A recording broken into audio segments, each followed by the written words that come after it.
Listo. Listo, podemos iniciarnos. Muy bien. Buenas tardes a todos. Espero que se encuentren muy bien. Le damos la bienvenida a todos los estudiantes de la carrera de la Tecnicatura en Niñez, Adolescencia y Familia, a los estudiantes de primero, segundo y tercer año. En esta jornada, en este día, nos va a acompañar Marcos Acosta, estudiante de primer año, abogado en ejercicio en la provincia del Chaco, trabaja en Resistencia y bueno, nos viene a dar algunas, eh, compartir su conocimiento en torno a los derechos, esto que es tan importante y que tenemos que tener presente como trabajadores de la educación, pero también ustedes como formadores y acompañantes de niños, adolescentes y, por supuesto, en su asistencia a terreno, esto de conocer los derechos de los niños. Marco Acosta, ¿Cómo está, profesor? ¿Cómo muy están, bien, chicos? Un gusto acompañarlo esta tarde. Así que vamos a conversar un poquito acerca del sistema de protección de niños y adolescentes. ¿Les parece bien? perfecto. Bueno, Nos vas a ilustrar en este sentido, Marcos. sí, la idea es vamos a hacer una charla más práctica que teórica. Ok, Los chicos tienen a su disposición la ley, la 20061, para leerla, para orientarse, como la convención también. Así que ok. vamos a bajar al terreno con algunos ejemplos, refrescando un poco la memoria del tema que ya lo vimos en primer año y que seguramente los vamos a seguir tocando a lo largo de toda la carrera porque es el eje central de nuestra carrera, claro. Eh, yo soy un convencido que la tecnicatura que estamos cursando es, es parte, un resultado de, de la ley 20061. Me gustaría que sea un poquito dinámico, si los chicos también pueden compartir sus experiencias a medida que vayamos avanzando para ser un poquito más dinámico. Sí, perfecto. Perfecto. A ver, Eh, antes que nada, si alguno de los chicos me puede dar una orientación, antes de hablar del sistema propiamente dicho, ¿de qué entienden por un derecho? Si alguno se anima a decirme con sus palabras, para comenzar, ¿algún voluntario? a ver, No es tiene que fácil ser, no tiene que ser exacto nada, con sus palabras.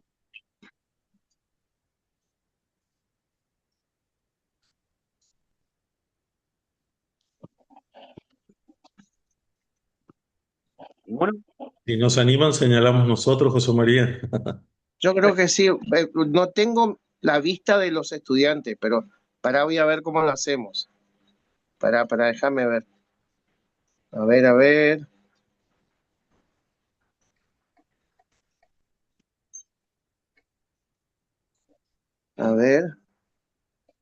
Vamos a llevarlo un Tenemos poquito, a vamos a llevarlo un Adriana poquito. Sal. Hablando en palabras simples, los derechos son facultades, libertades y protecciones, que son Bien. para todos los seres humanos. ¿Bien? ¿Alguna idea más para acotar a eso? Si no se animan, seguimos.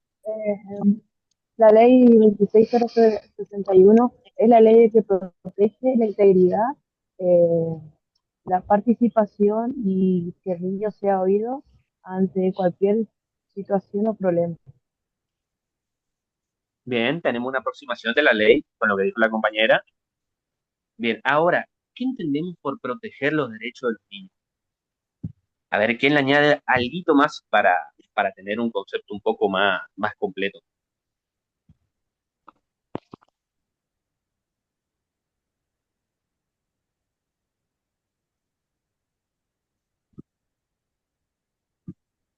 ¿Qué tal? Buenas tardes. Incluye los derechos a la vida, a la salud, eh, una integridad física, mental, a estar protegidos para cualquier abuso, Bien, bien, bien, muy eso bien. más o menos.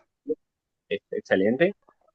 Bueno, esto nos va a ¿Quiere ayudar un poco para para iniciar. garantizar los derechos? ¿Cómo? Eh, Habla de garantizar los derechos del niño. Perfecto, sí. Sí, sí, sí.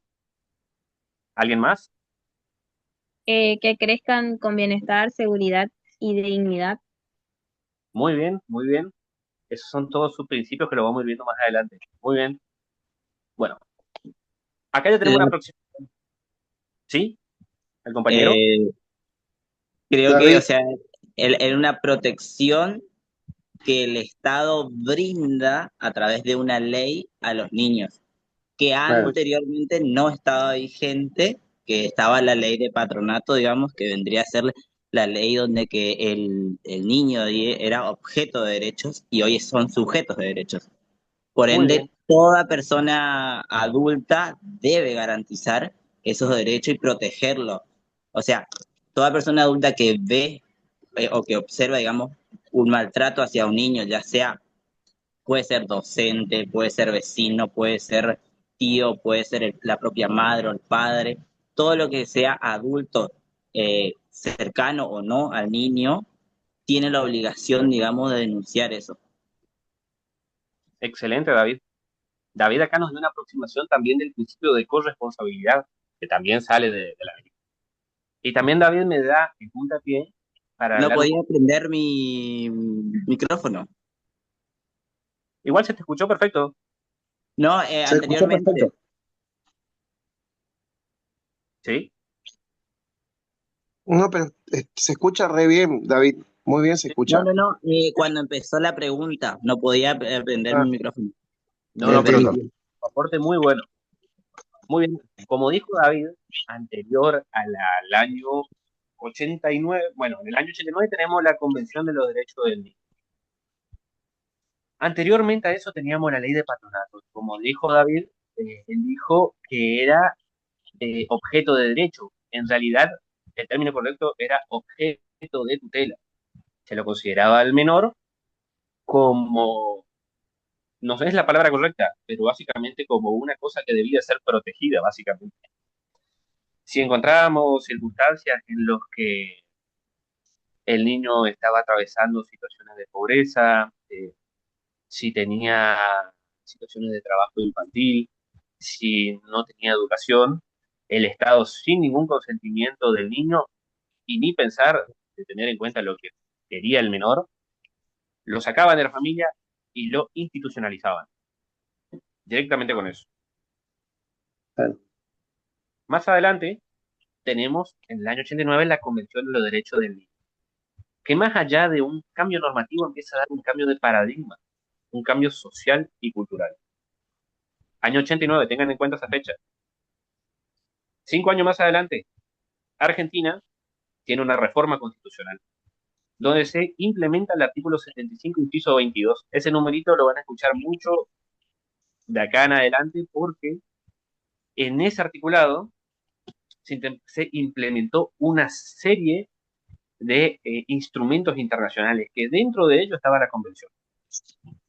Bien, allá teníamos una primera aproximación como país de un nuevo paradigma de ver al niño como un sujeto de derecho, ya no más como un sujeto de tutela, un sujeto de derecho. Fíjense, año 94, recién en el año 2005 tenemos la Ley Nacional 26061 de Protección Integral. Fíjense, pasaron 9 años prácticamente. 9 años en los que legislativamente, gradualmente se fue evolucionando. Ariel, a todo, jugando, dando al fútbol ahí. Ay, para que se Sí, me... se prendió el micrófono por ahí. Bien, seguimos. Bueno, vamos a hablar un poquito de la ley 26061. Año 2005, tenemos la ley, ya tenemos un marco normativo para ser aplicado a nivel nacional, ¿eh? Las provincias más tarde, algunas, la mayoría fueron aplicando sus propias normativas. Vamos a centrarnos en la ley nacional por ahora. Tenemos principios rectores. La ley nos establece un catálogo de principios que nos van a ayudar a tener una mejor comprensión y una mejor aproximación de lo que son la protección de los derechos de los niños. Bien, de la ley van a sacar que para mí entender es el principio más importante, si bien es cierto que todos son de gran importancia, que es el interés superior del niño. Y esto es totalmente novedoso con esta normativa porque anteriormente esto era totalmente impensado. Este es el criterio fundamental. ¿Qué significa el interés superior del niño? Significa que toda decisión que se tome por el menor, ya sea judicial, administrativa, de salud, educativa, lo que ustedes quieran, debe priorizar y favorecer el desarrollo integral del niño. El desarrollo integral, esa es la palabra clave de este principio. Un ejemplo práctico. Vamos a imaginarnos un, un menor que está viviendo una situación, una medida de abrigo. Medida de abrigo, cuando ustedes escuchen, se refiere a medidas de protección, son medidas excepcionales, que es por X motivo, por situación de pobreza extrema, por situaciones de adicción, es retirado de su hogar y puesto en un hogar institucionalizado. Con un equipo interdisciplinario, este menor se rehabilita, mejora su situación y él deja en claro que quiere volver a estar con su madre. Con un equipo interdisciplinario lo vuelven a analizar y está en una situación en que se lo puede devolver a su familia, se lo incorporan. En este caso se implementa el interés superior del niño. Más allá de que haya pasado X situación que haya sido necesaria para el menor sacarlo del seno de su familia, se lo vuelve a insertar. Y esto es muy importante, porque acá viene una colisión con la burocracia. Muchas veces la burocracia hace que esto sea mucho más lento y que no se priorice el interés superior del niño y, y que los trámites sean muy lentos, que ahí no se estaría cumpliendo una de las premisas de la ley de protección integral. Como segundo principio, tenemos el derecho de participar y de ser oídos. Todos los niños tienen derecho a opinar, a dar su opinión, a que ésta sea tenida en cuenta según su edad y su grado de madurez. Con la Convención de los Derechos del Niño se estableció que los menores tienen capacidad progresiva, es decir, que día a día están en un constante aprendizaje. Un ejemplo de esto, eh, un chico de 10 años que los padres lo quieren cambiar de escuela y el niño deja en claro que él no quiere, que quiere estar con sus compañeros, que quieren seguir en esa escuela, los padres deben tener en cuenta su decisión. Si el niño no se quiere cambiar de escuela, debe ser oído, debe participar en las decisiones y en lo necesario no se lo cambie de escuela. Tercer principio, la no discriminación. Sin importar su etnia, sin importar el color de su piel, sin importar su religión, sin importar las ideas de los padres, ningún niño puede ser discriminado. Esto parte también del principio de igualdad formal de ante la ley.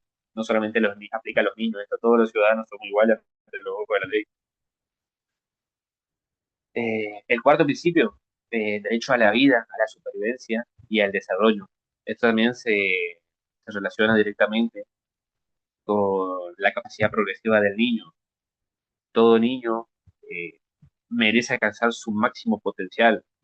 Esto quiere decir a tener una buena calidad de vida, a tener acceso a agua potable, a tener acceso a la educación, a tener acceso al juego, que muchas veces se lo considera como un derecho, pero el derecho al juego también es muy importante para un desarrollo integral de los niños. Eh, Como subprincipio también podemos tener una autonomía progresiva, como ya le decía anteriormente, que con el crecimiento van adquiriendo madurez, la ley reconoce esta y que le permite a los adolescentes, por ejemplo, permitir ciertas decisiones. Por ejemplo, el caso del niño que no se quería cambiar de escuela, cuando los adolescentes tienen 13 o 16 años, en el mismo Código Civil se le permite decidir en ciertos tratamientos médicos que no son invasivos, por ejemplo, las vacunas. Si un niño de 13 y 16 años, siempre y cuando no vaya en contra de su integridad física, no se quiere colocar una vacuna, los padres deben tener en cuenta esa prerrogativa y respetar la decisión del niño. Desde los 16 a los 18 años, la ley también les reconoce un poco más de autonomía para realizarse ciertos tratamientos un poco más invasivos, por ejemplo, cirugías estéticas. Tenemos el principio de corresponsabilidad. no solamente el Estado ni las familias son los responsables de los niños, sino que el conjunto de la sociedad lo es, ya sea escuela, clubes, asociaciones, el, el mismo Estado, todos forman parte de ese entorno que va a realizar que el niño tenga su máximo desarrollo. Eh, un ejemplo de la corresponsabilidad, a ver, una maestra que en su normal desarrollo de su tarea detecta que un niño está siendo víctima de maltrato en su casa. La maestra no puede mirar a otro lado. Inmediatamente al detectar ese hecho de maltrato debe iniciar el mecanismo para ponerle al tanto a las autoridades. Esto es un principio de corresponsabilidad. Debe dar aviso al servicio local y la escuela debe ponerse al contacto del sistema de protección.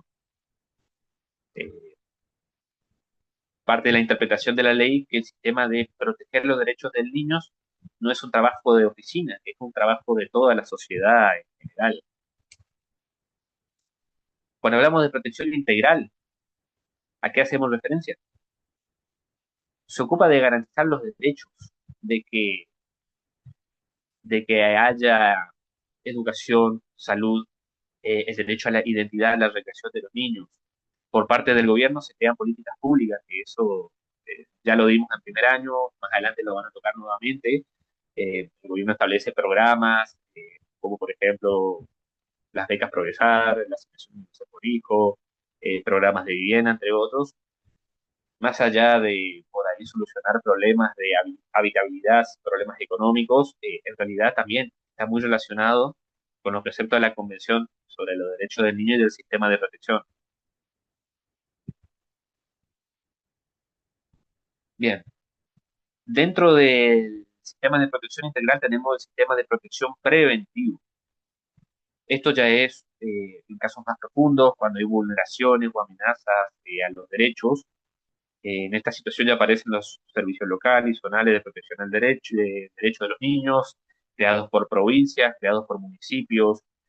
La ciudad de Corrientes actualmente no tiene una ley provincial, no tenemos. El año pasado se estaba hablando de la posibilidad de legislar sobre una, pero no se llegó a concretar. Tenemos un decreto del año 2008, si no, mal no recuerdo el artículo del decreto 257, que crea un, ya les digo, que crea el Consejo de Protección y de Prevención contra el Maltrato de los Niños. También tenemos el DIGNA, que es la Dirección de Protección de la Niñez, que depende directamente del Ministerio de Justicia y de los Derechos Humanos. ¿Qué es la protección especial? Actúa cuando hay una vulneración o amenaza de derechos. Justamente acá aparecen los técnicos. Acá aparecen los técnicos justamente trabajando con los equipos interdisciplinarios. Trabajan no solamente técnicos en niñez, adolescencia, trabajan asistentes sociales, trabajan abogados, hay médicos también, incluso trabajando entre ellos, psicopedagogos, educadores, pero detectan vulneraciones e intervienen en el territorio. Recordemos que el objetivo de la ley no es castigar. La idea es de que el niño esté con su familia. Muy bien.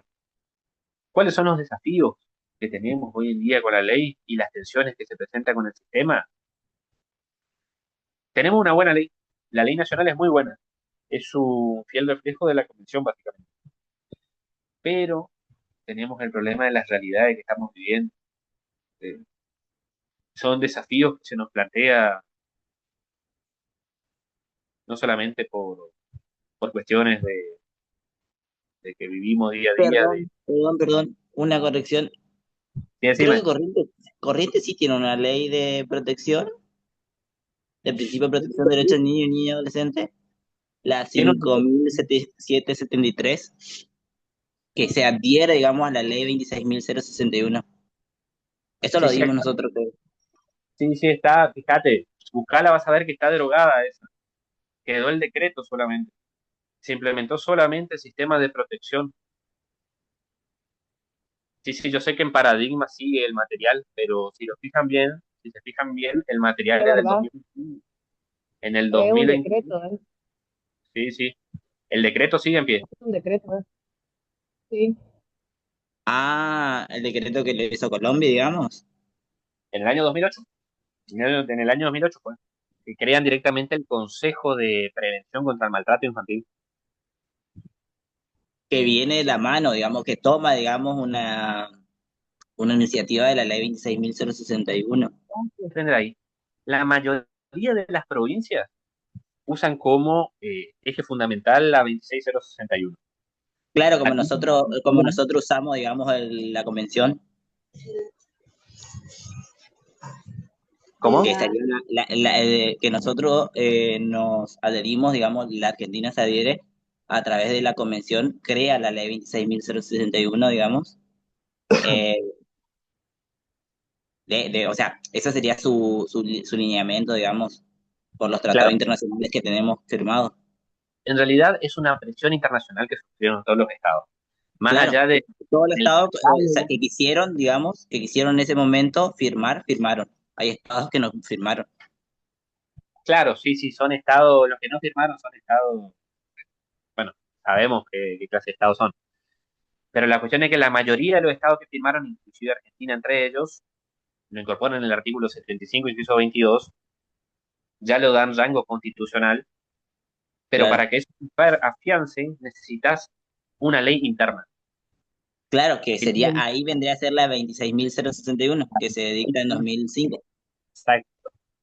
Y aparte, acuérdense siempre, por más que las provincias tengan su ley interna, imagínense una pirámide, como la pirámide alimenticia. Claro, sí, sí, sí. De la Constitución, digamos, la madre nación. Por supuesto, está constitución, vienen las leyes, y las leyes nacionales están por encima de las leyes provinciales. Me Claro. voy a salir un poquito del tema, supongamos. Si ustedes tienen dos leyes, la ley provincial y la ley nacional, supongamos que la ley provincial le reconoce menos derechos a las personas que la ley nacional, se prioriza la ley nacional siempre.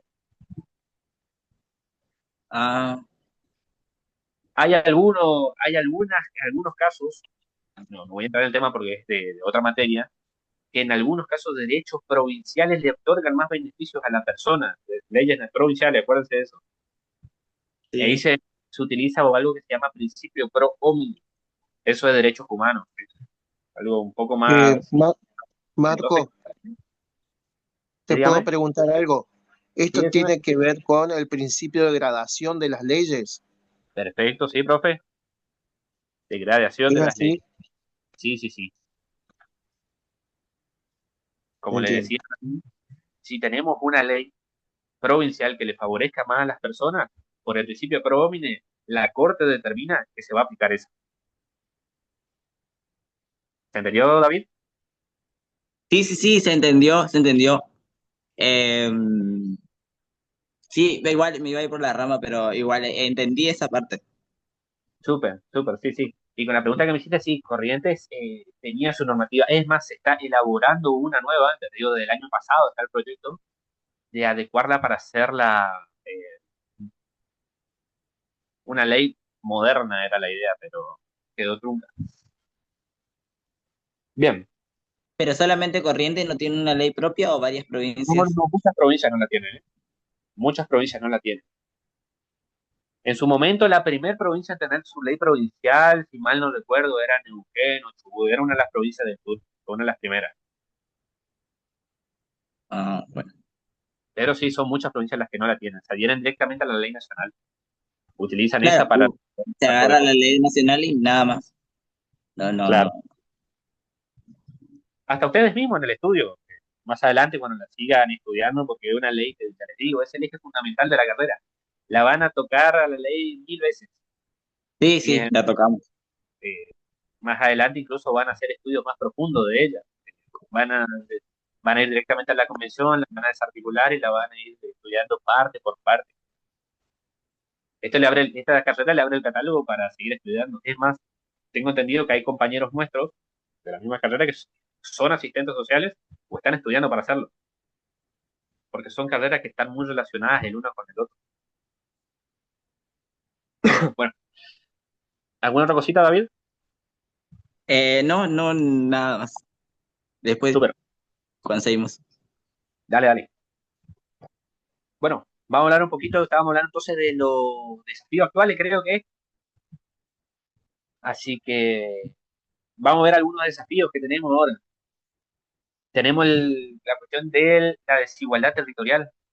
En muchas provincias, eh, la cuestión presupuestaria, faltan recursos, falta capacitación. Hay lugares donde un solo trabajador social tiene que cubrir grandes áreas de trabajo, no dan abasto.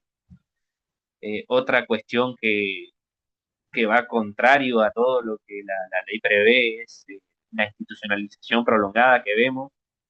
Los chicos vemos que permanecen años en instituciones cuando la verdad que la misma ley le establece que hay casos en los que no pueden pasar 180 días institucionalizados. Y vemos chicos que prácticamente hasta la mayoría de edad se encuentran en esa situación. Recordemos que el objetivo de la ley es que el chico viva con la familia, no que viva institucionalizado. Eso nos lleva también a pensar en cómo hay que flexibilizar y mejorar lo que son las leyes sobre adopción. Vemos casos de que por cuestiones de burocracia, familias quieren adoptar una criatura y pasan años realizando los trámites y nunca pueden llegar a nada tampoco.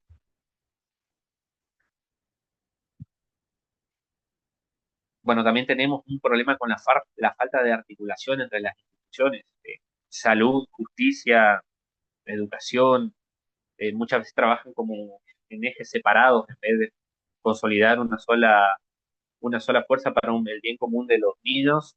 Se trabaja de forma distinta en muchas situaciones que no... Una cosita para catalogar nomás, digamos, sobre los temas de adopción. Sí, Pasa mucho que la adopción es un problema porque yo tengo una amiga que trabaja en esa área, digamos, ahí en Corrientes, que las familias adoptantes, digamos, buscan bebés y ponen un límite de edad de 0 a 1 año, máximo 2. Y la gran mayoría de los chicos están en adolescente. centros, digamos, con 8, 9, 10 años, 5 años. Y esos chicos como que ya no.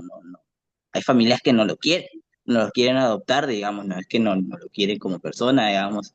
Pero también, como dice ella, es el limitante que pone la persona que va a adoptar, porque o sea, me dice, los papeles entran miles en el país para adoptar.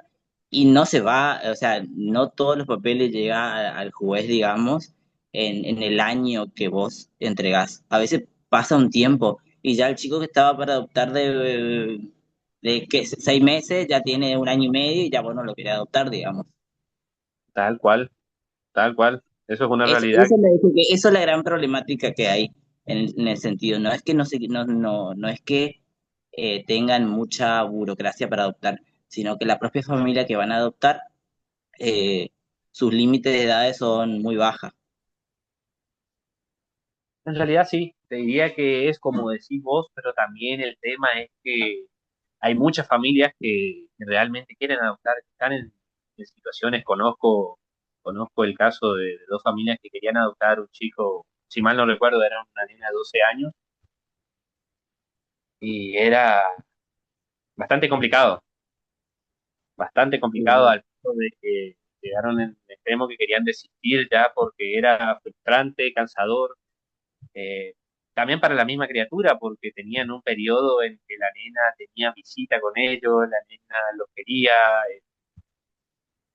en fin, se terminó volviendo Sí, sumamente o sea, yo tengo un hermano, digamos, un familiar muy cercano, que es mi hermanito más chico, que fue adoptado hace 3 años, 2 años, 2 años fue la que salió la adopción. Y sí, también es muy desgastante, digamos, para ambos lados de la familia, para quienes quieren adoptar y para quienes queremos que vuelvan con nosotros. Y yo creo que ahí sí falló la justicia. O sea, yo conozco en carne propia lo que es que la justicia falle en contra de 3 hermanos y separa a 3 hermanos. Sé perfectamente, lo viví las mentiras del juez, la mentira del asistente social, la mentira de todo el arco judicial, lo viví en carne propia. Justamente eso es la Pero, burocracia. pero Esa es la- gracias a Dios o la resiliencia de la vida que nosotros tres podemos estar unidos hoy, más allá que no vivimos en un mismo techo, pero estamos unidos por un vínculo que ambas familias quisimos tenerlos. eh, y nosotros que ya somos adultos, digamos, también velar por los derechos de mi hermano, digamos, que es más chico y el que decide dónde quedarse. Disculpa que te pregunte cómo era. ¿Eran tres hermanitos o entendí mal? Somos, o sea, éramos tres hermanos que fuimos a un hogar, al hogar Sí, de la Peloni, de Marta Peloni.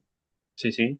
Estuvimos nosotros 4 meses y nosotros volvimos con nuestra familia, digamos, de origen, que fue una tía que se hizo cargo, eh, y volvimos dos, porque el más chiquito tenía que tener tratamiento psicológico y acá en mi localidad no había psicólogas para su edad. Entonces él quedó dentro del hogar. Y el hogar mismo, o sea, Marta Peloni le entrega a una familia y esa familia empieza la lucha para la adopción del chico. Pero el trato, digamos, con la justicia no era que esté fuera del hogar, digamos. Tendría que seguir en el hogar el chico. Y obviamente un chico de 3 años se va a encariñar con un núcleo familiar que le da todo, le brinda todo. Es obvio. O sea, es natural, digamos, que un chico se refugie en una familia como es la familia que le tiene hoy, que son excelentes. Fallaron todos. Eso sí, yo sé que fallaron todos, todos, porque todos nos mintieron durante 6 años nosotros, pudiendo tener el mismo vínculo que tenemos hoy con mi hermano, teniendo a los 14 años cuando yo tenía. Recién a los 21 años yo me enteré de muchas cosas que sucedió dentro de la causa, eh, que a los 14 años no me enteré y que el juez mismo me decía, sí, tu hermano va a volver, vos no te preocupes que va a volver. Y era muy feo encontrarse cada 6 meses con tu hermano y una sesión de psicólogo dura media hora, una hora más tardar. Y eso era todo lo que nosotros le veíamos a mi hermano.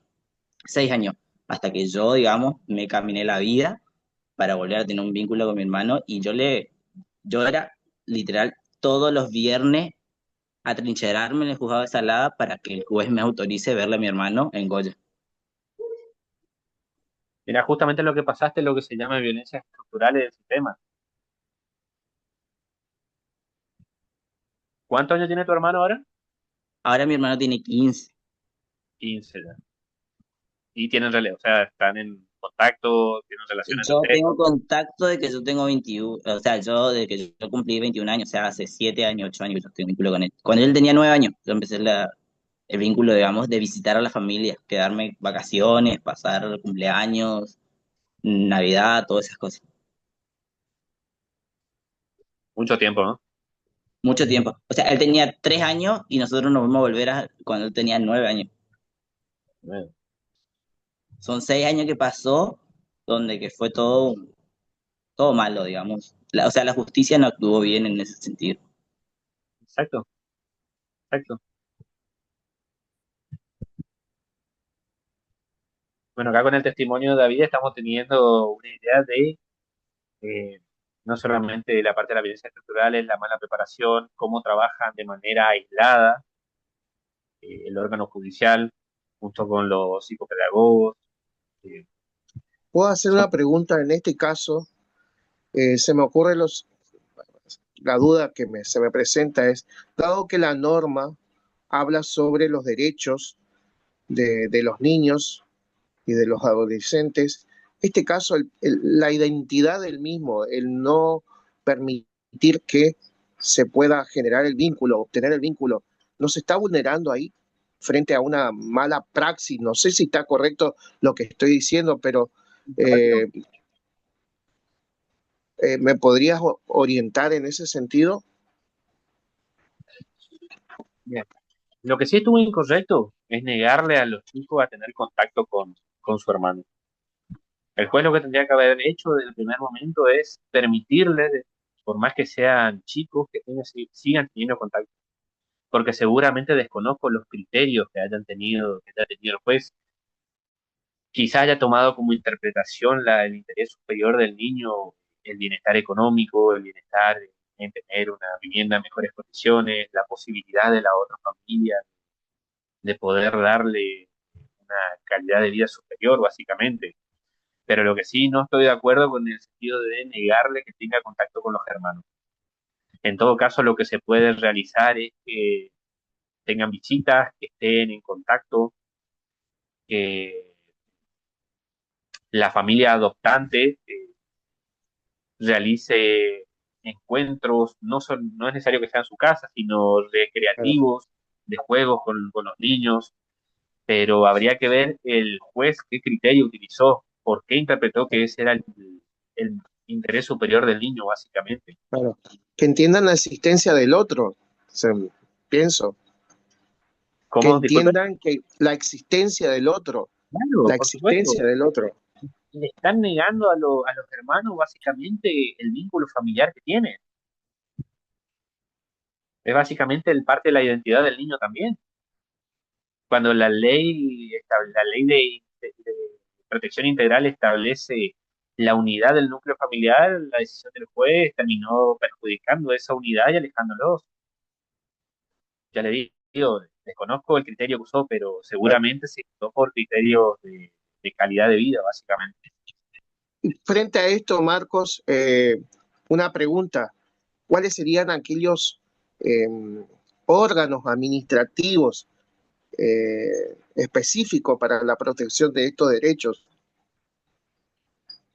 Y a nivel nacional tenemos el SEFNA, que es la Secretaría Nacional de Niñez. En nivel provincial tenemos el DIGNA, que es la Dirección Provincial de Niñez y Adolescencia. El DIGNA, si mal no recuerdo, está por Catamarca, entre San Martín y Irigoyen. Con la excepción que en Corrientes, el DIGNA depende del Ministerio de Justicia y de Derechos Humanos. Si ustedes pasan por el edificio, no van a ver que dice DIGNA, dirección, no, dice Derechos Humanos, Ministerio de Justicia, dice. Eh, Creo que entran en el segundo piso, está la secretaria, para que se pueda contactar. La presidente o la directora, mejor dicho, del DIPNA tiene su oficina acá en Madrid 47, Barrio Pipé. Ahí está la oficina de la directora. Y en Catamarca están lo que se llama las UGT, que son las unidades de gestión territorial, donde están todos los trabajadores sociales que trabajan en los diferentes barrios. La ciudad de Corrientes está dividida por 8 zonas y en cada zona hay una oficina había una oficina en donde operaban equipos de trabajadores sociales. Y en el interior están los que se llaman ETIT, que son equipos territoriales interministeriales, en el que trabajan técnicos que dependen del DIPNA y de otros ministerios. Sí. Y quería agregar algo que en realidad desconozco completamente la situación de lo que comentaba David, porque realmente tenemos solamente una información parcializada y no conocemos el expediente ni nada, pero desde mi humilde opinión creo, esto está traído muy de los pelos porque, aclaro, desconozco el tema, el expediente. Creo que lo primero que se hizo mal es cuando la hermana Marta Peloni le entrega un niño a una familia y a partir de ahí trastocó todo el sistema. Ella no tenía que haberle entregado a nadie porque generó un vínculo, sobre todo si a ver, existen lo que se llaman las familias sustitutas o familias del corazón, que son las familias que durante un periodo de tiempo va a acoger al niño sabiendo que no va a poder adoptarlo, porque la ley ahora no permite que la familia que lo acoge temporalmente lo adopte. Y si Marta Peloni entregó a ese chico a una familia, se generó un vínculo con el niño y ahí le pone en jaque a la justicia porque separar a ese niño de esa familia se genera todo un tole-tole, porque por supuesto la familia se encariña y el niño también. Claro. Hay un vínculo que se genera. Hay un vínculo que se genera. Cuando un niño va a una familia sustituta, debería haber un seguimiento técnico para acomodar continuamente las expectativas. La de la familia sustituta, que debe ser consciente que solo puede brindar amor y apoyo a ese niño, pero que no formará parte de esa familia, y también a la del niño. Y jamás cortar el vínculo con los hermanos o con los padres, por más malos padres que sean, siempre se tratará de mantener un vínculo si la justicia estima de que ese niño va a volver al núcleo familiar.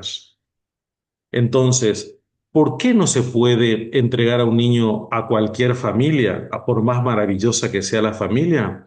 Porque existe el registro único de pretensos adoptantes, el famoso RUA, y quienes han cumplimentado todo el requisito para poder adoptar son los que son los que hay que priorizar para que puedan adoptar a ese niño. Entonces, esa familia que está en el RUA pasó por un filtro que determina con más o menos certeza de que esa familia está en condiciones. Entonces, si yo como fundación o como lo que fuere, tengo niños a mi cargo y entrego esos niños, estoy descuajeringando el sistema, porque no tengo autoridad para hacer eso. Eso solamente lo puede hacer el juez después de haberse agotado todas las instancias. ¿Por qué tarda tanto la adopción? Porque los jueces tienen que agotar todas las instancias para que no exista un David que reclama la tenencia de su hermano, o un tío, o un padre, o una madre rescatada de cualquier situación X. Lo que tienen prioridad sobre los niños son la familia extensa o extendida. Entonces, ¿qué nos encontramos acá? Nos encontramos con que el procedimiento primero partió mal para mí, hablando así, muy traído de los pelos, porque no conozco el expediente ni la historia. Marta Peloni, porque pone a ese chico a disposición de una familia, sacar a ese chico que no ha tenido ningún tipo de control técnico, ni expectativas acomodadas, ni nada, desmembró la familia, le apartó de los hermanos y de los padres que no sé si viven, pero la justicia tenía que haber iniciado un proceso de revinculación con la propia familia, porque ese es el núcleo natural del niño. Ahora bien, pasado un tiempo, ese niño en otra familia, y es un tiempo mayor al tiempo en el que vivió en otro lugar, se le llama, ahí me va a corregir Marco seguramente, su centro de vida. El centro de vida para un niño es aquel en el que permaneció legalmente la mayor parte del tiempo. Bueno, en este caso no dudo que haya sido legal porque Marta Peloni la verdad que entrega así como caramelo a los chicos, para mí, desde mi punto de vista. Entonces, por eso ahí se encontró con todo este tipo de situaciones. Lo apartaron del hermano y la justicia lo que tenía que haber hecho, o lo que la justicia debe priorizar, es que todo el grupo se mantenga unido. Y si no fuera para nada posible, porque no existen adoptantes que quiera a todo el grupo familiar, se debe mantener, como bien decía Marcos, el vínculo con los hermanos, porque eso forma parte de su identidad también. Es el derecho a la identidad y a conservar su núcleo familiar. Pero todo lo que estoy diciendo, por supuesto, lo digo a partir de lo que escuché de lo que dice David. Desconozco el expediente y la historicidad. Profe, Sí. sí, sí, ese fue el problema, digamos, mucho tiempo de que yo me oponía, digamos, a la adopción. Al final, mi mamá, mi mamá no entregó su hijo, mi otro hermano que también fue mayor me entregó también, digamos, la tenencia, o sea, que él se ligó, digamos, era el único, digamos, que reclamaba por mi hermano era yo.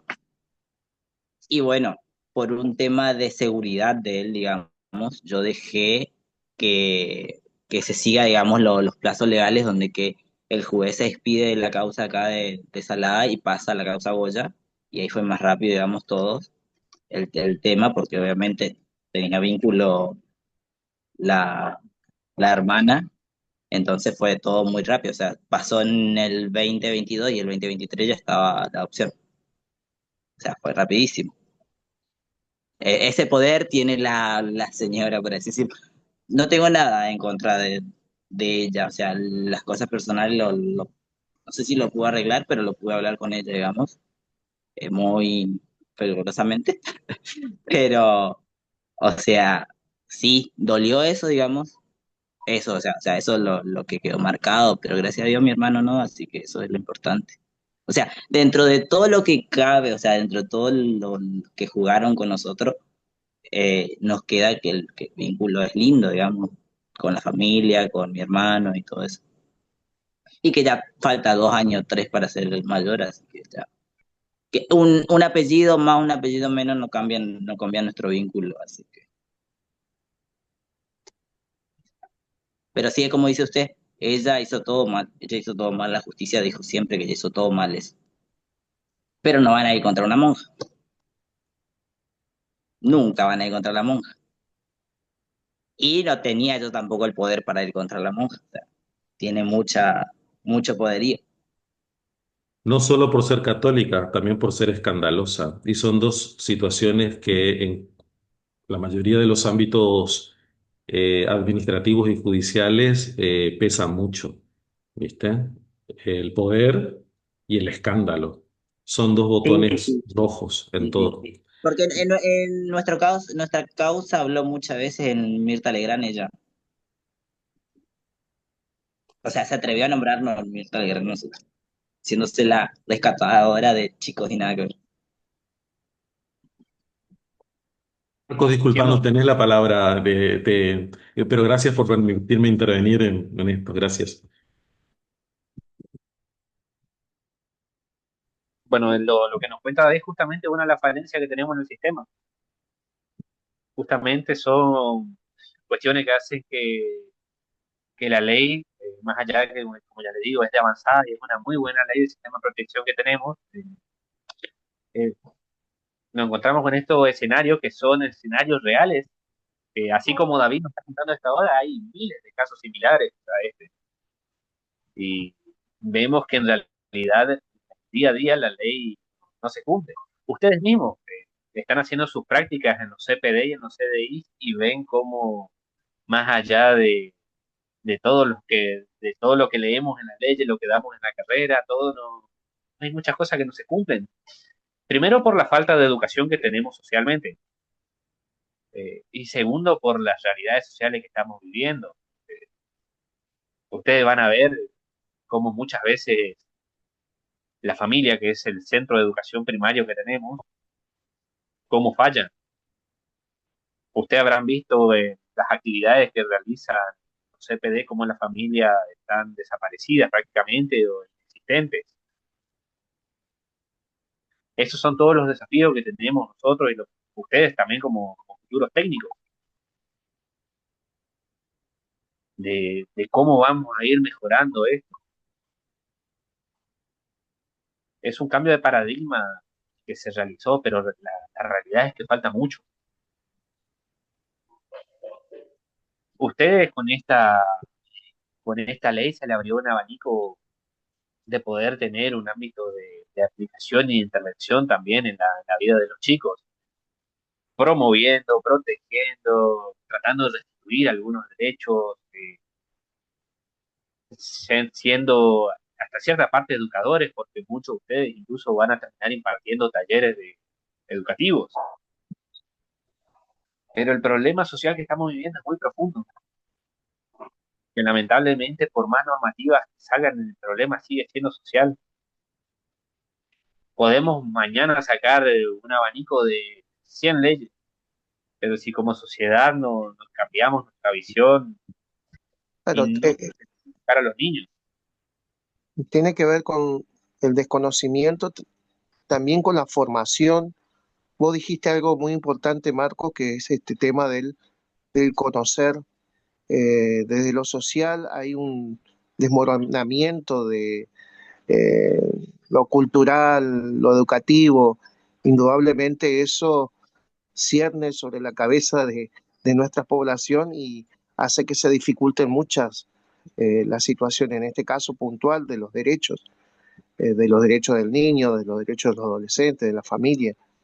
El desconocimiento también implica, o sea, yo creo que como estudiantes de la carrera, el hecho de poder embeberse de todo este bagaje que nos brinda y que les brinda la ley, indudablemente le va a dar otras herramientas y otras posibilidades de poder argumentar, proyectar, guiar, orientar seguramente. Por supuesto, y los técnicos se van a terminar transformando en educadores también de las mismas familias. Va a llegar un momento en que con las mismas actividades que ustedes realicen, las familias que se acerquen, esa es su posibilidad para ustedes ir enseñándoles un poco de todo lo que aprenden en la carrera, de tratar de... En realidad, el técnico tiene que trabajar con un equipo interdisciplinario. Ustedes van a ver que deberían trabajar con asistentes sociales, con abogados especializados, van a tener que trabajar con personal de salud, pero muchas veces se van a dar cuenta que en realidad esto en la realidad no va a estar. Ustedes van a estar solos con realidades sociales que muchas veces le va a sobrepasar. Van a haber situaciones que le van a pegar en lo más profundo que van a tener que tratar de ser lo más objetivos posible para no salir dañados psicológicamente también. Ah, Porque hay situaciones que van a presenciar que duele, que le va a hacer tambalear.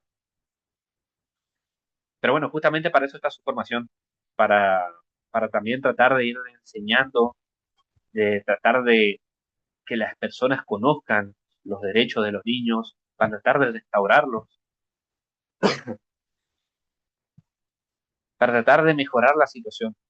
Eh, no quiero ser negativo, pero el panorama no es muy alentador de lo que se está viviendo. Y no sé de acá a futuro cómo vamos a estar. Pero tenemos que ser conscientes que tenemos que tratar de ser parte del cambio, de lograr de tener una visión enfocada no solamente a las familias, a los niños, sino también a la sociedad, que más allá de la protección de un niño, por el hecho de serlo, también estamos preparando futuros adultos.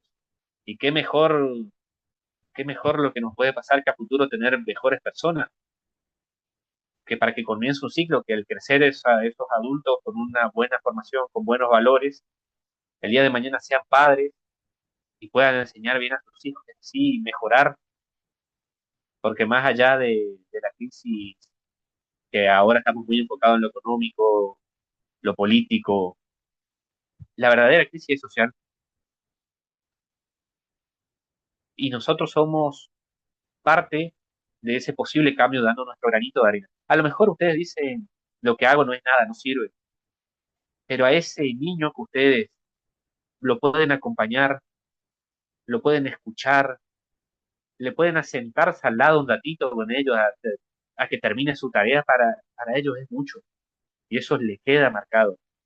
No se olvide que en la mayoría de ellos en sus casas muchos son invisibles, no tienen atención de los padres ni de ningún adulto. Y del hecho de tenerlos a ustedes, se forman, son como una especie de tutor, de algún tipo de regla que ellos tienen para medirse y ver a un profesional que tienen a su lado y que les tiene paciencia y sobre todo que les trata bien. No es solamente, por eso le digo, no es solamente sentarnos a hablar de artículos de las leyes, de sentarnos así, el artículo 4 de la convención tal cosa, determina el desarrollo progresivo de los niños, ¿no? Es algo que va mucho más profundo y un entendimiento que deberíamos seguir tratando de mejorar día a día. Aunque ya le digo, pueden pensar que lo que ustedes hacen no hace la diferencia, pero en realidad sí. es una gran diferencia lo que se hace.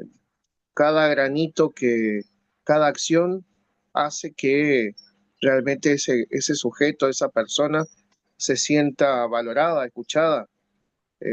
Hay un caso, yo mm, creo que fue a mediado del año, en primera, en tu curso, Marcos, ¿te acordás que una compañera había hablado de que había un chico de primaria, cuarto grado, no sabía leer y con su ayuda, con su acompañamiento, empezó a entender los vocablos, las palabras y empezó a hilar las mismas.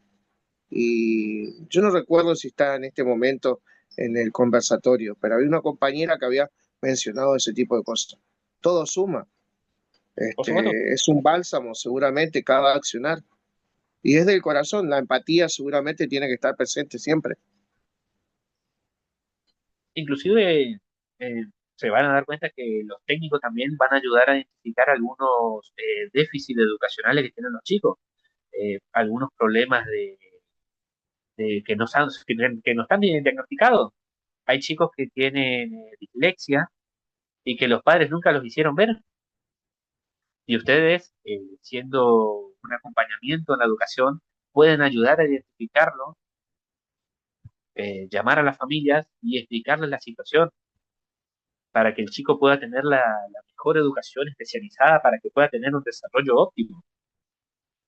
Esa es la importancia que tiene la carrera. Cada minuto que ustedes le puedan dar a un chico es un cambio muy grande que puede ser para su futuro. Eso es para pensarlo. Es para pensarlo.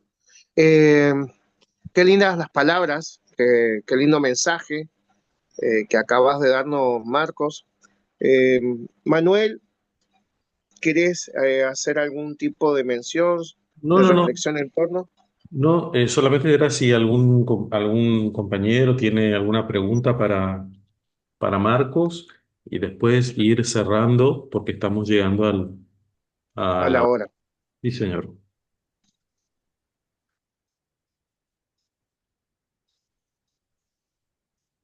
No, profe, ninguna Acá hay pregunta. una, en el chat algo, alguien escribió algo. A ver, que dice,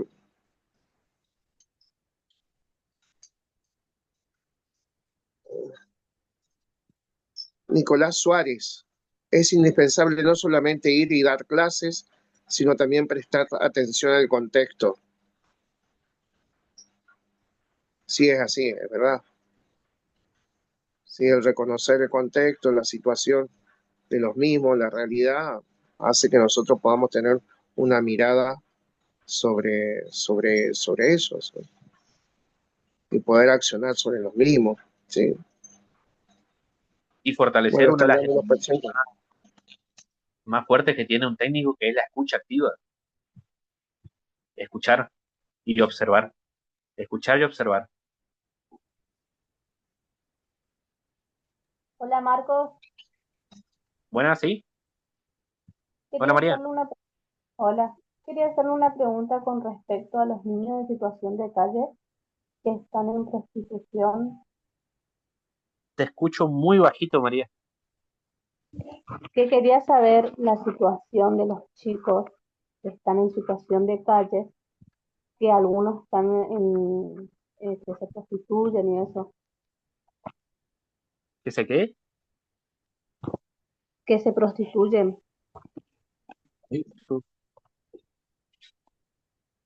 Es, bueno, esa es una de las grandes fallas del sistema, justamente. En esa situación es una falla total del sistema.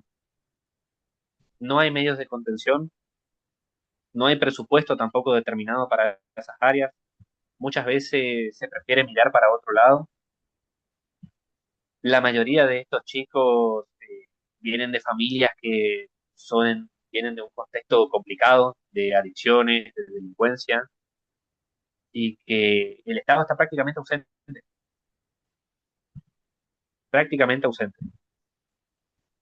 Esto ya, en realidad, cuando se habla de esto, se habla del régimen penal juvenil. Básicamente, se, se propone más hablar de la baja, de la imputabilidad de la edad de los menores para que puedan estar detenidos a menor edad antes de encontrar una solución. Es más Claro, conveniente para el sistema mantenerlos encerrados en una institución que tratar de incorporarlos al sistema de una manera óptima. Es una de las grandes fallas que tenemos. Y la verdad no hay un mecanismo ni hay ni hay un futuro tampoco que determine que puedan hacer algo. Justamente hablaba con un profesor y le pregunté algo similar de lo que me estás diciendo. Le pregunté qué salidas, qué alternativa había con el sentido de la detención de menores, de la baja de imputabilidad. Y siendo un penalista bastante reconocido, él me dijo que teniendo años de trayectoria, que él, no estoy de acuerdo con lo que me dijo, pero él prefiere que esté en centros de contención antes que estén por la calle. Que a mi entender, lo único que estamos haciendo es creando universidades del delito, porque básicamente el menor que está, que es encerrado por arrebatar un celular para ir a venderlo por monedas para consumir, lo encerramos con personas que vienen con un prontuario mucho más complicado. No solamente lo exponemos a que los mayores abusen de este menor, sino también que aprenden. Y la verdad es que no podés tener eternamente encerrada a una persona. Más allá de que el sistema tiene que ser de corrección para que la persona se vuelva a insertar socialmente, lo único que hacemos es enjaularlo y bueno, y después que salga y sea lo que tenga que ser. La mayoría salen y vuelven a delinquir, porque seamos sinceros, en el sistema laboral nadie quiere a alguien que tenga antecedentes penales. La mayoría de estos chicos también ni siquiera terminan la secundaria, algunos con suerte terminan la primaria, no tienen educación y comienza el ciclo nuevamente de problemas. No hay una salida, una determinación. Lo correcto sería crear centros dividido en áreas, una que esté destinada a chicos con adicciones, otro que esté destinado a chicos con vulneraciones sociales, por ejemplo, en caso de extrema pobreza, para poder brindar asistencia. Pero más que eso, del hecho de encerrarlo, es una pésima idea. El sistema Claro, coactivo, por más que haya muchas denuncias, por más que haya muchas denuncias, sí, sí, por más que estén las denuncias, ya te digo, lo único que va a lograr el sistema penal es encerrarlo. En algún momento lo van a tener que liberar y cuando lo liberen, lamentablemente va a ser peor, porque claro, más allá de lo que pensamos en la sociedad que las cárceles son para castigo, que el reo tiene que pasarla lo peor posible, ¿no? La cárcel es un sistema de reinserción social. En teoría, el sistema carcelario está pensado para que salga rehabilitado de cierta forma y se pueda reinsertar socialmente. Seamos sinceros, ¿cuántos detenidos conocemos nosotros que después de salir de libertad salen en mejores condiciones? Al contrario, salen peor. El sistema carcelario en general es una falla. Y el sistema de reclusión juvenil, con más razón. Así que esa es una tarea que tenemos a futuro para tratar de mejorar, de aprender de países más avanzados, para poder encontrar una posible solución para esto. claro, como hay lugares de rehabilitación de drogas y se puede hacer como una rehabilitación o sea, de ayudar a esos chicos que están en esa situación, ¿se puede hacer eso? De poder se puede. El tema es que lleva mucho tiempo y sobre todo presupuesto que el Estado no está dispuesto a destinar para esos medios. La Claro, realidad es que hoy por hoy, hace poco tuvimos elecciones y vimos el gran escenario político que tuvimos y la verdad es que para ciertas áreas presupuesto no hay. Pero bueno, eso claro. también forma parte de decisiones políticas que muchas veces es cierto que se escucha que las personas dicen que la justicia falla, que la justicia es deficiente y que en realidad hay muchas veces que la justicia está supeditada a cuestiones así, situaciones y cuestiones políticas que escapan de ellos. Y también hay otra realidad que quisiera agregar, y es que nosotros tenemos, a mi juicio, una pésima ley de salud mental. La ley de salud mental pone en la misma categoría a los enfermos. A ver, la ley de salud mental lo que dice es que nadie puede ser internado en contra de su propia voluntad. Es decir, que si vos tenés un pariente adicto, no lo podés internar porque vos quieras. Esa persona tiene que internarse voluntariamente. Y así como David comparte una experiencia personal, comparto la mía. Yo tengo un sobrino de 40 años que es adicto, que tampoco se quiere internar, y entonces genera una situación de crisis en toda la familia. Esto hace que, a ver, yo usando a ver, existen centros de atención, que no me acuerdo cómo se llama, que son de tratamiento ambulatorio.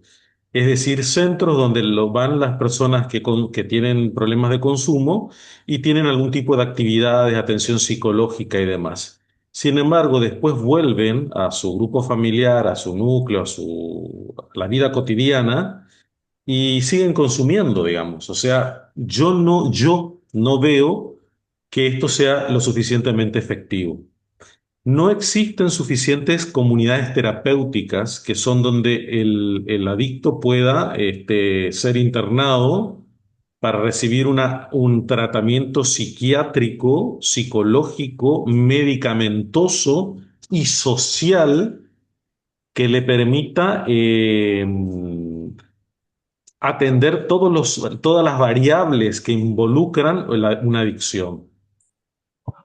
Solamente tenemos el Hospital de Salud Mental, que para mí no es suficiente, ni tampoco puede atender a todos los casos que existen, porque adictos hay a mansalva. Pero tampoco se puede internar en contra de la voluntad. Ahora, desde mi humilde punto de vista, eh, la decisión, el órgano que toma decisiones en el ser humano es el cerebro. Y es ese órgano precisamente el que está afectado por la adicción. ¿Qué decisión puede tomar un órgano que está precisamente cooptado por la sustancia? Muy pocas decisiones buenas puede tomar, menos internarse. Entonces, ¿quiénes se internan? Aquellos que tocan fondo, aquellos que ya perdieron totalmente que perdieron la batalla básicamente, o que la familia le inició una causa de que no puede tomar decisiones por sí mismo, que es todo un tole-tole también, porque alguien se tiene que hacer cargo, digamos, le sacás le das como una curatela, no sé cómo es el nombre, y curatelas, ¿no? Sí, sí, sí, Mar- es un juicio de restricción de capacidad, se llama. Ok. Y entonces tiene que haber una persona que se hace cargo y que, bueno, dice, bueno, este se interna y se interna. Entonces, las variables son, yo sé que nosotros estamos muy acostumbrados a pensar de manera lineal la solución de problemas y por eso es que ustedes en segundo año tienen un árbol de problemas, para que vean que todo problema es multicausal y cada causa a su vez tiene su propia causa y cada causa su propia causa y así sucesivamente. Por eso la linealidad en el pensamiento para solucionar un problema tan complejo como esto no es lo que sirve, digamos, chicos. Eh, es un problema enorme, tenemos una ley que no ayuda para nada y además pasa esto que mencionaba hoy Marcos, bajar la ley de imputabilidad. Ok, como no podemos con los crímenes cometidos por los menores, vamos a bajar la ley de imputabilidad. ¿Sí? Ok. Y también tenemos la ley de que como no podemos con la droga, la permitimos el consumo. ¿Qué es lo que sucede en nuestra sociedad? Cuando vemos que algo no lo podemos abordar, lo volvemos legal y se terminó el problema. El absurdo que nosotros tenemos en el país es de que está permitido que consumas, pero no está permitido que yo te venda. ¿What? O sea, ¿cómo hacemos, digamos? Pero La obviamente, contradicción que se genera. claro, si yo tengo compradores, no te voy disculpen la expresión, ¿cómo no te voy a vender si sos una potencial compradora? Entonces, eso es lo que sucede en este país. Y además, por una cuestión cultural, político, para mí, político de izquierda, fumarse un porrito no está mal, nos están diciendo continuamente. Sin embargo, es la puerta de entrada para todo lo que viene después. Porque ¿sabés lo que pasa con una personalidad adictiva? Un caramelito no te conforma, después querés el chupetín, después querés el turrón, después querés el block, después no querés el block común, querés el block así grandote, el que viene así, después querés la torta, o sea, el que ya tiene ese tipo de personalidad, entonces El fumarte el porrito es una puerta de entrada para está normalizado en nuestra sociedad y sos cheto incluso si consumís un porro. Y hay algunos que se la bancan bien, pero hay otros que van cayendo cada vez más. Entonces, esa es la situación. Desde mi particular punto de vista, yo no tengo la verdad, solo tengo una manera de interpretar la realidad. Y esa ley de salud mental, fíjense que, y termino con esto, lo que estaba diciendo la mamá del cantante que plata no le falta para tratamiento, el de, Chano el tipo, Carpentier, es Chano Chano, Carpenter. Exactamente, Chano Carpenter. Plata para tratamiento no le falta al tipo, convengamos. Pero la madre lo que dice es, esta ley es una porquería, porque no puedo hacer nada con mi hijo. Porque no lo puedo internar porque lo internamos, o él dice, bueno, sí, mamá, perdóname porque atropellé a 500 personas, me interno. A la semana dice, me quiero salir de esto. Y la ley dice, y bueno, sí, si él quiere salir, el tratamiento termina acá. Entonces, esa ley que tenemos de salud mental no permite que uno tome medidas con las personas que no tienen el propio control de su vida. Profe, una pregunta con respecto a eso. Tampoco puede internarse, o sea, internarlo a una persona que está atentando ya contra su propia vida o contra un tercero. Sí, en ese caso es ya, y esto lo puede explicar seguramente mejor Marcos, pero estamos ante una situación de peligro para sí o para tercero, y eso es otro, pero ¿sabéis lo que va a pasar? Lo que yo vi en la vida real, lo Claro, van a... porque eso también quiere decir, una cosa son los escritos, otra cosa es la vida real. La vida real es Bueno, como lo que va a otra. suceder, lo que va a suceder es que lo van a tener 3 días para desintoxicarlo y después lo van a dejar libre. Y eso pasa con adultos y pasa con menores, y lo he vivido, chicos. Entonces, lo van a desintoxicar y después te lo van a devolver a la sociedad. Y le van a decir, haga un tratamiento ambulatorio. Venga con nuestros psiquiatras una vez cada 15 o cada 15 días si son muy generosos, o una vez al mes, dependiendo de la cantidad de turnos disponibles. Y entonces esa persona se va a ir y va a volver otra vez a... Bueno, y es muy complejo porque tampoco quiero decir de que todos requieran una internación, porque no quiero generalizar. Cada individuo es precisamente eso, un ser único y muy particular. Hay que estudiar cada caso, pero hoy la ley es como es, y para mí hay que derogar la ley de salud mental, y yo creo que las personas... Lo que pasa es que ahí está lo que decía Marcos. Si nosotros derogamos esa ley, necesitamos centros, lo que le llamamos hoy comunidades terapéuticas, es decir, centros de alta complejidad que deben tener espacios físicos enormes, con parquizado, con actividades socioeducativas, deportivas, culturales, artísticas, educativas, psicológicas, psiquiátricas, médicas, antropológicas, de una enorme magnitud de complejidad para poder reinsertar a un ser humano a una vida en la que él decide no requerir de una sustancia para continuar con su vida, que por algún motivo no la ve completa si no es a través de una sustancia.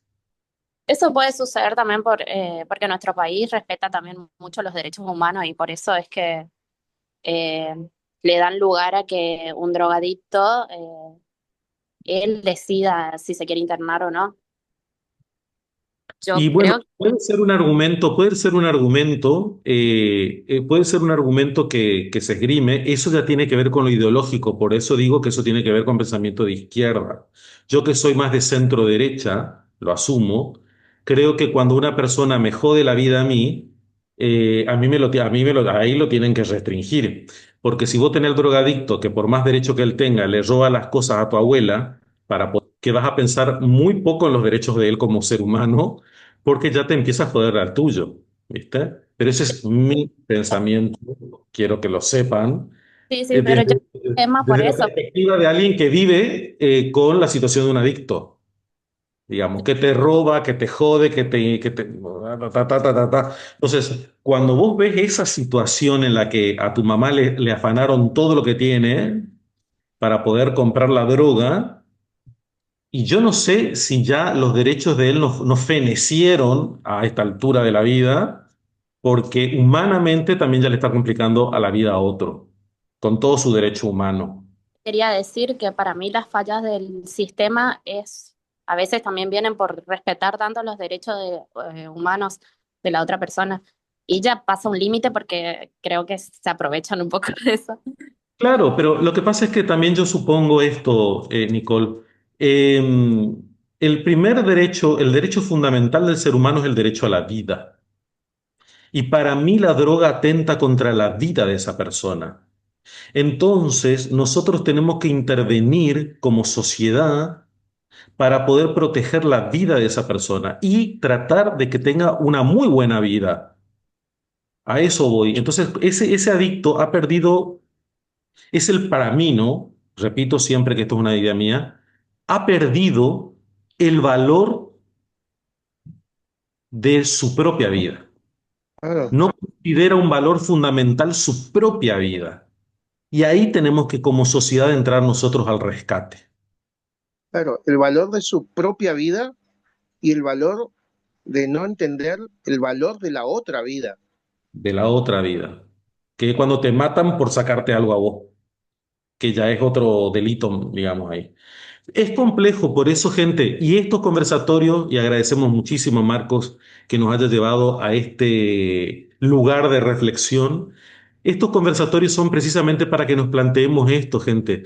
Lo que ustedes escuchan de mí no es algo que ustedes lo tienen que tomar para ustedes. Este es mi pensamiento, pero está bueno si otros piensan distinto. Y cada uno va empezando a tomar posicionamiento frente a los problemas sociales que tenemos. Porque hay cosas que son del derecho y eso no se discute. Lo que Marco hoy nos expresó tiene que ver con algo que debemos cumplir o debemos cumplir. No está bajo discusión. Pero después hay cuestiones que son ideológicas, ¿no? Yo tengo una ideología, Marcos tiene otra, el profesor Cano otra, Paula tiene otra. Y esas son cosas que nosotros aquí nos permitimos hoy discutir, cuestionarnos, ver si el profe está diciendo una pavada, porque yo la verdad que pienso esto otro, y está perfecto eso.